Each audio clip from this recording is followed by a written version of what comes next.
नमस्कार दोस्तों, मैं दिव्यांशी गोड़ एक बार फिर हाजिर हूं एसबीटी न्यूज की खास खबरों के साथ। पेश है आज 15 मार्च 2024 शुक्रवार शाम 7:15 बजे राजस्थान की बड़ी खबरें।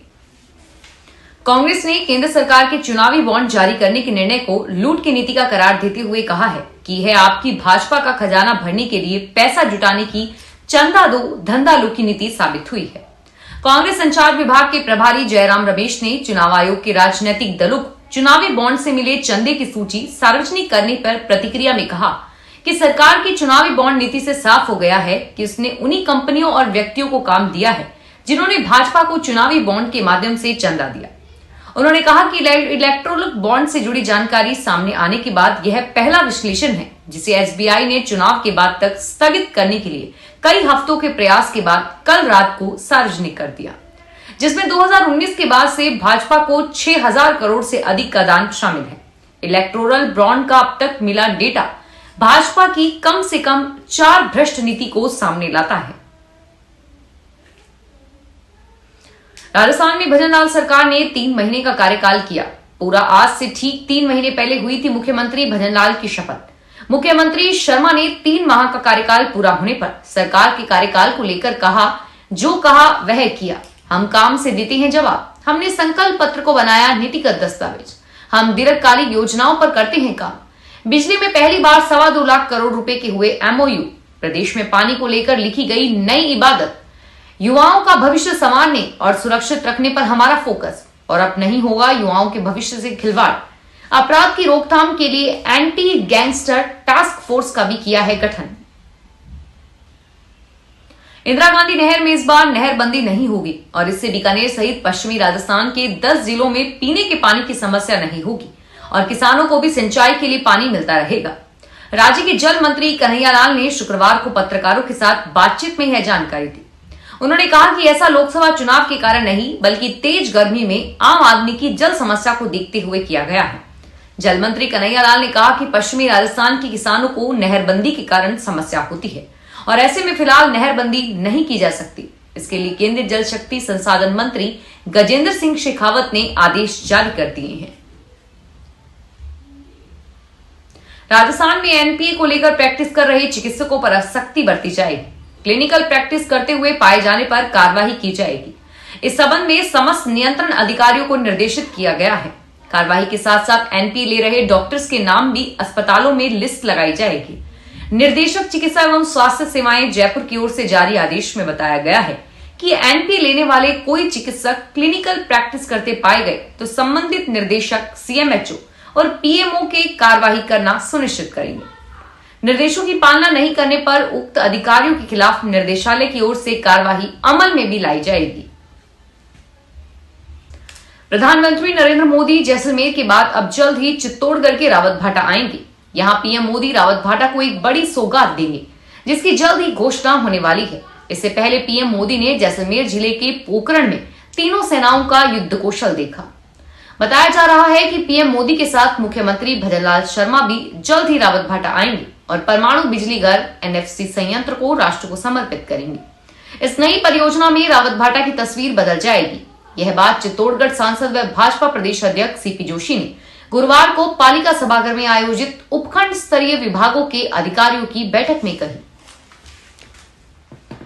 राजस्थान की उप मुख्यमंत्री दिया कुमारी ने आज जयपुर को बड़ी सौगात देते हुए जोटवाड़ा एलिवेटेड रोड का लोकार्पण किया। इस दौरान मंत्री झावर सिंह खर्रा भी मौजूद रहेंगे। बता दें कि प्रोजेक्ट से कालवाड़ से जयपुर आने की राह आसान होगी। उप मुख्यमंत्री दिया कुमारी ने कहा कि पिछली कांग्रेस सरकार में केवल झूठे वादे किए गए, लेकिन उस सरकार ने कोई काम नहीं किया। मोदी जी को तीसरी बार प्रधानमंत्री बनाना है और अब की बार भाजपा को 400 पार पहुंचाना है। यूडीएच मंत्री झावर सिंह खर्रा ने कहा कि लंबे समय की मांग इस प्रोजेक्ट के तौर पर पूरी हुई। पिछले 10 वर्षों में जिस तरह से देश का विकास हुआ है, दुनिया में 5वें नंबर की अर्थव्यवस्था बना है। प्रदेश की वित्त मंत्री दिया कुमारी हैं। लक्ष्मी के हाथ से धन का प्रबंधन किया जा रहा है और पिछले 5 साल में राज्य आर्थिक रूप से पिछड़ा है। एक तरफ बीकानेर जैसलमेर जिले के 75,000 से ज्यादा भूमिहीन खाली पड़ी हजारों एकड़ रकबा राजभूमि पर खेती करके रोजी रोटी के लिए जमीन आवंटन का इंतजार कर रहे हैं और वहीं दूसरी ओर भू माफिया इसमें से सैकड़ों एकड़ भूमि पर फर्जी कागजात से अपने नाम पर इंतकाल कब्जे कर चुके हैं। दरअसल 24 साल पहले सरकार ने आवंटन के लिए उपनिवेशन के माध्यम से भूमिहीनों से 58,000 और विशेष आवंटन के 17,000 आवेदन लिए थे। और ताजा सामने आया है कि छतरगढ़ तहसील के भूमि आवंटन घोटाले में भू माफिया ने तहसील उपखंड कार्यालय से लेकर जिला मुख्यालय के रिकॉर्ड रूम तक सेंध लगाई थी। वर्ष 1971 के जारी पटों के फर्जी कागजात भी तैयार किए। खाटू श्याम जी लक्खी मेले का आज 5वां दिन है। जैसे जैसे एकादशी पास आ रही है, वैसे वैसे खाटू धाम में श्रद्धालुओं की भीड़ बढ़ती जा रही है। मेले के 5वें दिन आज शुक्रवार को बाबा का भव्य श्रृंगार दिल्ली और कोलकाता से मंगवाए गए विशेष फूलों से किया गया। बाबा श्याम का दरबार हर किसी को अपनी ओर आकर्षित कर रहा है और श्रद्धालु बाबा की एक झलक पाने के लिए आतुर हैं। खाटू धाम में हारे के सहारे की जय, श्याम बाबा की जय, खाटू नरेश की जय जैसे जयकारों से गूंज रहा है। आज देश भर के हजारों श्रद्धालु बाबा श्याम के दर्शन करने के लिए खाटू नगरी में आए हुए हैं और तोरण द्वार पर भी भारी जनता की भीड़ उमड़ी हुई है। राजस्थान में अब दिन और रात का तापमान बढ़ने लगा है। जोधपुर, जयपुर, जैसलमेर, अजमेर सहित कई शहरों में रात के तापमान में बढ़ोतरी हुई। हालांकि दिन के तापमान में अब भी कुछ शहरों में सामान्य से नीचे है। अगले 1-2 दिन में अधिकतम तापमान में 2 से 3 डिग्री सेल्सियस तक बढ़ोतरी होगी और इससे दिन में तेज गर्मी होगी। मौसम विशेषज्ञों का कहना है कि राजस्थान में अगले 4-5 दिन आसमान साफ रहेगा। राज्य में आज गंगानगर, चूरू, सिरोही, बारां, उदयपुर, पिलानी और सीकर में मिनिमम तापमान 15 डिग्री सेल्सियस से नीचे दर्ज हुआ। जोधपुर, जयपुर में न्यूनतम तापमान आज 19 डिग्री सेल्सियस से ऊपर रहा और आज सबसे ठंडी रात हनुमानगढ़ में रही, जहां न्यूनतम तापमान 10.6 डिग्री सेल्सियस दर्ज हुआ। पाली में जरूरतमंदों से बैंक अकाउंट खरीदकर उसे हैकर और साइबर ठगों को बेचने वाली गैंग का पर्दाफाश हुआ है। पुलिस ने मामले में 2 आरोपियों को गिरफ्तार किया है, जो हैकर्स को बैंक अकाउंट मुहैया करवाते और इसके एवज में हैकर से रकम प्राप्त करते। इसके बाद इन खातों से साइबर ठग लेन देन करते और जब पुलिस ठग को गिरफ्तार करने पहुंचती तो नियम के अनुसार खाते से होने वाले अपराध के लिए मूल खाता धारक ही गिरफ्तार होता। कोटा के कलेक्ट्रेट चौराहे पर कलेक्ट्री के बाहर अचानक से मधुमक्खियों ने लोगों के ऊपर हमला कर दिया। कुछ लोगों को मधुमक्खियों ने डंक भी मारे। लोगों ने वहां से भागकर खुद को बचाया। दरअसल कलेक्ट्री पर शुक्रवार को कांग्रेस का प्रदर्शन चल रहा था। प्रदर्शन खत्म होने के बाद कुछ पुलिसकर्मी पास में स्थित चाय की थड़ियों पर बैठे थे और आसपास कुछ लोग भी मौजूद थे। इसी दौरान अचानक मधुमक्खियों ने लोगों पर हमला कर दिया। पास ही में एक पेड़ पर मधुमक्खियों का छत्ता था, जहां से मधुमक्खियों ने लोगों पर हमला किया। ऐसे में लोग वहां से भागते नजर आए। कुछ लोग कपड़े से मुंह ढककर भागे और जैसे तैसे वहां से लोगों ने खुद को बचाया। अचानक मधुमक्खियों के हमले से मौके पर हड़कंप का माहौल हो गया। हाईकोर्ट बेंच की मांग को लेकर उदयपुर बार एसोसिएशन की तरफ से कोर्ट में वकीलों का कार्य बहिष्कार और धरना 5वें दिन शुक्रवार को भी जारी रहा। कोर्ट में पेशी और सुनवाई सहित कोई भी न्यायिक कार्य नहीं हुआ। हाईकोर्ट बेंच संघर्ष समिति के जिला संयोजक डॉक्टर भरत सिंह राव ने कहा कि निवर्तमान सांसद ने हाईकोर्ट बेंच को लेकर केंद्रीय विधि मंत्री अर्जुन मेघवाल से वार्ता करने की बात कही थी, लेकिन कुछ नहीं हुआ। उन्होंने कहा कि मेवाड़ वांगड़ में हाईकोर्ट बेंच की मांग बीते करीब 4 दशक से की जा रही है, लेकिन इसके बावजूद वर्चुअल सर्कल बेंच बीकानेर में दे दी। बार एसोसिएशन अध्यक्ष भरत जोशी ने बताया कि जल्द ही हमारा प्रतिनिधिमंडल केंद्रीय कानून मंत्री अर्जुन मेघवाल से मिलेगा और अगर वहां से कोई ठोस आश्वासन नहीं मिलता तो न्यायिक कार्य बहिष्कार करते हुए धरना जारी रहेगा।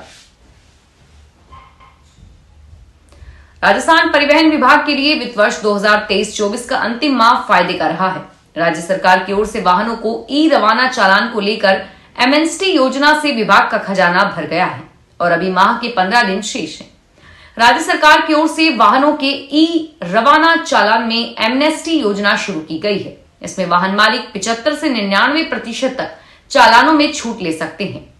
परिवहन अधिकारी कार्यालय को 17 करोड़ रुपए कर प्राप्त करने का लक्ष्य दिया था और इसमें विभाग ने 1 मार्च से अब तक 4.9 करोड़ रुपए एकत्रित कर लिए हैं। पूर्व केंद्रीय मंत्री जितेंद्र सिंह ने कहा कि दुनिया का सबसे बड़ा घोटाला सामने आया है। इलेक्टोरल बॉन्ड को लेकर बड़ा घोटाला हुआ है।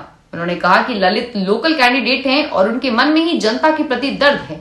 एक बीजेपी कैंडिडेट हैं जिन्हें यह नहीं पता कि भवानी तोप कहां है और रामगढ़ कहां है। इस बार लोकसभा चुनाव 2024 का मुकाबला दिलचस्प होगा। कांग्रेस ने अलवर लोकसभा सीट में मुंडावर विधायक ललित यादव को प्रत्याशी बनाया है और वहीं भाजपा ने भूपेंद्र यादव को प्रत्याशी बनाया है। जिले में आज कांग्रेस ने प्रेस वार्ता कर कई मुद्दों पर चर्चा की और वहीं टीकाराम जूली, बीजेपी उम्मीदवार ललित यादव सहित अन्य नेता भी वहां मौजूद रहे। उच्चतम न्यायालय ने दिसंबर 2023 के कानूनी प्रावधानों के तहत कई चुनाव आयुक्तों की नियुक्ति पर तत्काल रोक लगाने की गुहार वाली याचिकाओं पर शुक्रवार को असहमति व्यक्त करते हुए कहा कि इस मामले में वह 21 मार्च को सुनवाई करेगा। न्यायमूर्ति संजीव खन्ना, न्यायमूर्ति दीपांकर दत्ता और न्यायमूर्ति ऑगस्टिन जॉर्ज मसीह की पीठ ने 2 चुनाव आयुक्तों को नियुक्ति पर रोक की याचिका पर कहा कि मामला पहले भी 2 बार शीर्ष अदालत के समक्ष आ चुका है। अदालत आमतौर पर अंतरिम आदेश के जरिए किसी कानून पर रोक नहीं लगाती। फिलहाल इस बुलेटिन में इतना ही और फिर हाजिर होंगे तमाम बड़ी खबरों के साथ। धन्यवाद।